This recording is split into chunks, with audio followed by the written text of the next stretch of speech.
Hello ladies and gentlemen, today we're back in War Thunder and I think it's time to talk about, once again, one of my biggest gripes with the game, probably the biggest. I have two major gripes that come up quite a lot when I'm thinking about the critique of War Thunder and how to get past, just trying to be positive about the game and maybe focus on how to fix stuff. And I've talked about, in the past, many fixes that could come to the game, which in my opinion would make it a lot better. So therefore, why not explore one of those topics again? So the two gripes that I mainly have, one is the fact of, after spading a vehicle completely, seeing it pop up in a different tree and having to spade it all again. This can be seen in the French aircraft tree. It can also be seen in the Japanese ground tree in the form of some US machines in both of the trees respectively. Examples of this would be the Japanese Bulldog, which is an exact copy of the American Bulldog, and the F8F1B in the French tree, which is an exact copy of the one in the American tree. But even though I believe that gripe is well founded, I understand why we have these duplicate aircraft and duplicate ground vehicles in the game. I just personally wish they weren't here, but I'm sure the justification is that they fill a gap. Now, I'm a type of player who doesn't really mind having the gaps, so therefore that doesn't really apply. But maybe the argument you could easily make is, well, in ground forces you need support for your ground vehicles, so therefore you need air vehicles of similar BR. That's how I would justify it in my head. But that is not the biggest gripe I have. That is probably secondary to the one I'm about to talk about, and that is pretty much the weight of modifications in the game. Now, we see this with a lot of games, World of Tanks being a prime example, where a machine may be absolutely useless until you get its top gun, or maybe you need to grind out the Sixth Sense on the crew, or maybe it needs that extra boost of camouflage, which is going to take you tens to hundreds of games to get. In War Thunder, the form that we have is modifications, and this can come in by many forms in itself. So, a lot of them are based around the idea of ammunition. There are many vehicles in the game, quite a few Americans, quite a few British vehicles, which at their BR that they are actually at are pretty much useless unless they have the ammunition which they're designed to use at that BR. So the classic example is the Patton 2, the M47. It has a wonderful 90mm on it. The reload, 10 seconds, is not terrible. But the issue is in order to get the round which all of the, let's say, M47 drivers would say to use at 7.3, you have to wait until rank 4, in the form of the M431 shell. This gives you 320mm of penetration, and to give you a kind of idea, this is a shell which is very similar that you get on the stock AMX1390, which sits at 7.0. The only real difference being that the AMX1390's heat FS shell is around about 300 meters per second slower, but in the grand scheme of things, unless you're firing over very long distances, that doesn't really matter. Another example of this is the T92. The T92 gets an absolutely horrible APCR shell when you first get it, and then it's able to unlock a APDS shell, which has 232mm of penetration, which still at 6.7 isn't great, but at least it's better. And then the Heat FS shell, which only pens 200. So once again, you have at least a better shell, which sits you at rank 3. But the more better case to talk about the T92 when we talk about its modifications is that it's incredibly slow getting moving unless you have the engine and the transmission and the filters on this machine, meaning that the role that you want it to fill, the scout role which is new to the game, is just non-existent because you can't get to the positions that you want to before the mediums and heavies are past those positions, so it's quite hard to scout for them, meaning you have to play a lot more passively with your scouting, which is fine, but it just makes the experience a lot more boring, especially when you compare it to some of the AMXs and some of the lower tier stuff, such as the M22. Another form of this modification issue is obviously in parts and FPE. Now, it's got to a point where when a lot of users get rank 5 or rank 6 vehicles, they just gold their parts and their FPE. And to be quite honest, I don't blame them.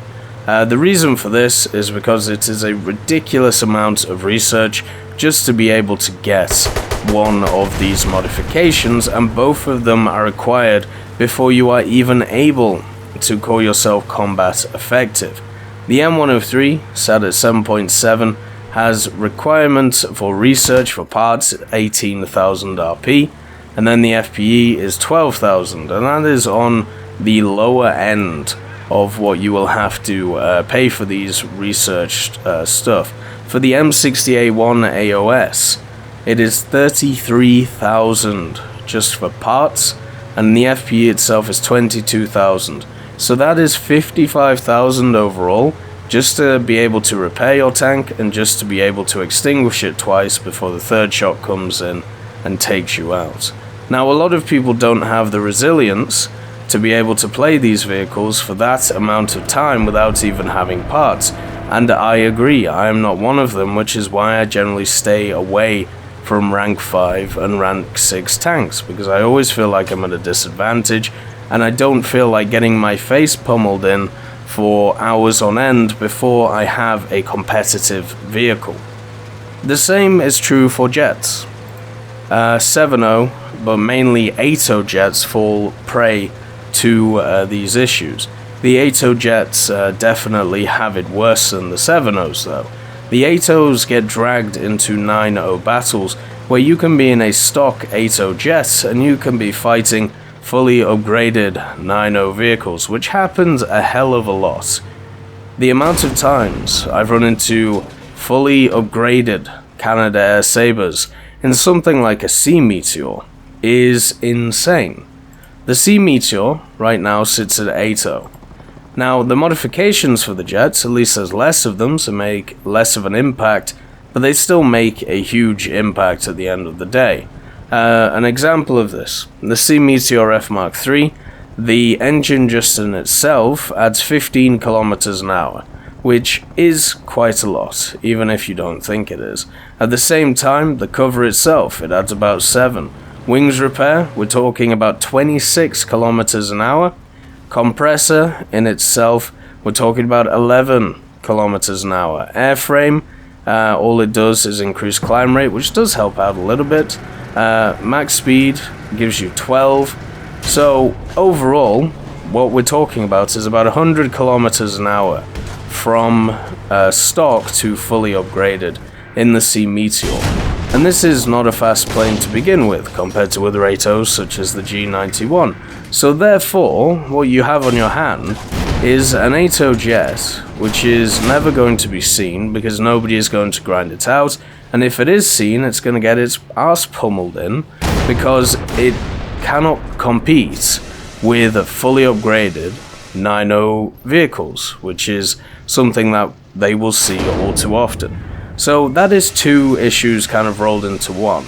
The issue of matchmaking with 8.0 jets, and the issue of modification abuse, where a fully upgraded 9.0 vehicle can go up against a stock 8.0 vehicle, and you wonder why you can't do anything against that 9.0 vehicle. So, when it comes to the matchmaking stuff, you could easily fix it. You could just make it so there are 3 distinct tiers of jets, 7.0s, 8.0s, 9.0s, and then there are a few which have a little bit of wiggle room, so the Canberra B Mark II and the Vampire. The Vampire's at 7.3, the Canberra B Mark II's at 7.7.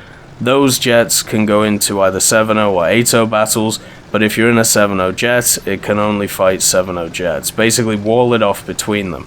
Yes, this would increase queue times.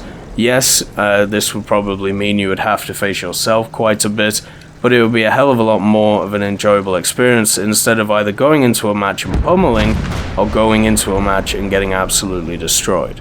But when we look at the modifications part, the modifications part cannot be easily solved for aircraft. And it is an issue with modifications for other ranks as well for aircraft, but it's definitely not as much of an issue because the research that you get per battle is just a hell of a lot better, at least compared to tanks. So what we're going to do today, after talking about the jet issue and how to at least help it, and I don't see an issue with the majority of other tiers of aircraft. Maybe rank 4 you can make a run for it, but I don't think there's that much of an issue. We're going to focus on tanks and how to make the modification grind a little bit better, and that is pretty much by changing the modifications themselves. So engine and filter and transmission upgrades, these generally are not the modifications that make or break vehicles. There are a few which do benefit a hell of a lot from them, such as the T-92, such as the Scout tanks. But the Scout tanks have an ability where they can just kind of sit behind the lines and be able to scout. So therefore, they have a way of counteracting the fact that they don't have the modifications to push forward with. So therefore, you just have to adapt your playstyle to the game instead of having the game adapt to you. So I'm completely fine with something like that. So the main other ones, the main other three, are parts, FPE, and ammunition. There are a few other tanks which have specific issues with certain modifications. An example of this would be the Jagdpanther. If you've ever used a Jagdpanther stock in the last year or so, what you will have found is that you are firing your AC-8 and it doesn't go straight at all. I have no idea why they've decided to do this. It is the same on the MBT-70. Even with all of the upgrades of the MBT-70, firing anything accurately over 1,000 meters is incredibly hard to do, and it's exactly the same for the Jagdpanther until you get those adjustments of fire modifications, such as the weapon spread one, which is the adjustment of fire. That basically gives you 20% less weapon spread, which over the course of 1,000 meters is insane when you think about it. So the way to fix something like that, especially for the Jagdpanther, is to lower the ridiculous modifier that is on the gun in the first place and make it so the Jagdpanther gun is accurate before it has that adjustment of fire, and also to minimize the change. So instead of having 20-20, what you do is you give the Jagdpanther 10% increased accuracy when it's stock, and give this adjustment of fire a 10-10 weapon spread instead of a 20-20. But so in cases like that, it's very easy to change it, so the modification doesn't really do that much. What we're going to be mainly focusing on is the three that I talked about before. So the first one is parts. I think parts should be standard on every vehicle that you get, and the modification that actually is to do with parts in rank 1 would be to reduce the repair time that you get. So let's say that your turret ring without the modification repairs in 10 seconds. Parts would make it once you unlock parts, it would mean that it would take less time to repair. So the numbers don't really matter in this regard, but let's say before it takes 10 seconds to repair, but now it takes 5 seconds to repair. So it's basically a repair modifier of 200%. Now, that might be a little bit extreme, but you get the idea. instead of parts being flat out you can repair your vehicle, it is the case that you will enhance your ability. Maybe it means that maybe the way you can word this is one of your crew is trained as a repairman, so therefore if he survives, the repairs are better. Something like that, but at least that is better than just being able to repair your vehicle and being not able to repair your vehicle. Because at higher BRs it is incredibly annoying when somebody barrel knocks you or cannon breaches you and you have to retreat, which happens a hell of a lot because generally people don't know where to shoot, or the easiest place to shoot is the gun because they know it'll knock you out of the battle for at least a minute. The next one is obviously FPE.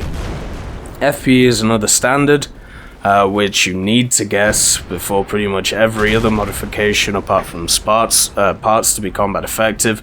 And what I would do to FPE is make it once again standard for when you unlock the vehicle, so you get your 2 FPEs, and then if you get the modification means that you can reload the FPE at a captured point. Or maybe you start off with 1 FPE and then the modification gives you 2. But I like the idea of reloading it at a capture point and being able to unlock that ability. I think that would be the best way to do FPE instead of the current system where if you are set on fire and you don't have FPE, well, you're just dead. And that is it. Goodbye, good night, see you next battle. The next one is the ammunition upgrades. So the ammunition upgrades is kind of a tough one to think about because there'll be a lot of arguments between people talking about which ammunition upgrades are actually useful, which ammunition upgrades are not so useful, and so on and so forth. So therefore pinpointing one idea behind it can be quite hard to do.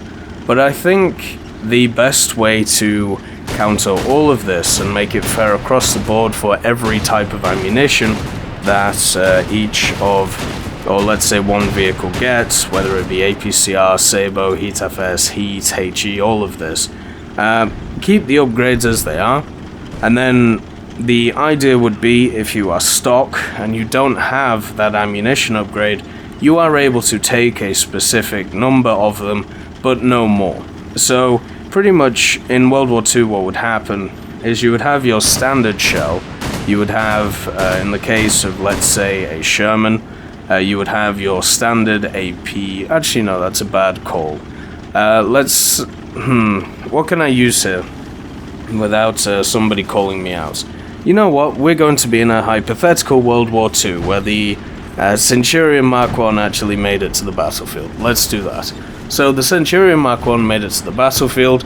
It takes 20 shells of AP, 10 shells of HE, and then only 5 shells of APDS. And the reason for this is because the APDS is generally in short supply, and it also costs more to make. So therefore, you would take less of it, just like APCR and other stuff like Heat.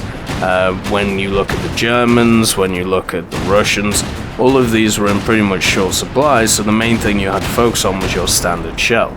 So in War Thunder, how this translates is, let's say you can only take 5 of those ammunition until you unlock the modification, and that pretty much means that you can take as many as you want. So the FV4202, it has its AP shell, it has its HE shell when it's first unlocked stock, but it doesn't have the Shot Mark III, which is the APDS shell, which everybody wants, because it has nearly 300mm of penetration. So let's say that stock, you're able to take 5 APDS shells and no more. But once you get the modification, you are able to take as many APDS shells as you want. I think that could work pretty well. Obviously the 5 number could change, it could be 2, it could be 10, it doesn't really matter. The number here doesn't matter, the idea matters. At the same time, what you could do, maybe on top of this as a couple, or just by itself, you could make it so if you get the modification for the ammunition, it makes it cheaper to use. So the shell right now for the FV4202 is 270 silver lions per shot, and that is the APDS shell. So if you get the modification, maybe that halves, maybe that goes to 135 silver lions, meaning that there is a reason to get the modification, and also to be able to get more shots. Now if you want to make it so all it does is reduce the cost of the shell, I'm completely fine with that, as long as it means that it is available to you at a stock point in the vehicle. So all of these changes, I believe, would make the grind a lot easier for pretty much tanks. For planes, I generally don't see that many issues apart from the jet issue, and because I don't play them, that has to fall on others to work out. So therefore, tanks, at this moment in time, I've put forward my ideas. Let's see what you think of them, and hopefully we can have some change to the system, which is really the one which makes rank 4, rank 5 and rank 6 just a pain in the ass to play, unless you have a lot of resilience and patience, which is not something that the majority of human beings have. Anyway, I hope you have a lovely day, and I'll see you next time.